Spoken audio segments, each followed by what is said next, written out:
হেনস্থা যাতে না হয়, হয়রানি যাতে না হয়, আমাদের প্রত্যেকটা পরিবার, সমাজের মানুষের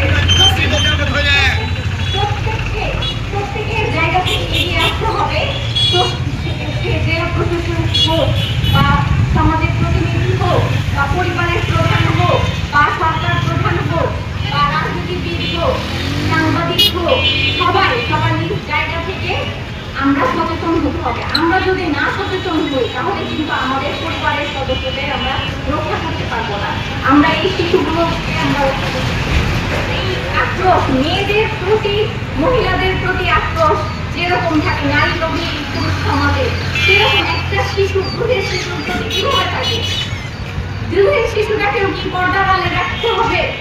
এটাও কি এই সমাজে এইভাবে মেনে নিবে? এটা এইভাবে কিভাবে মেনে নিব আমরা?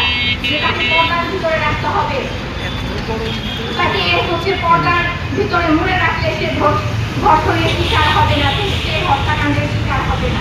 আমাদের সবাইকে সচেতন হতে হবে, আমাদেরকে আরো মানসিক হতে হবে।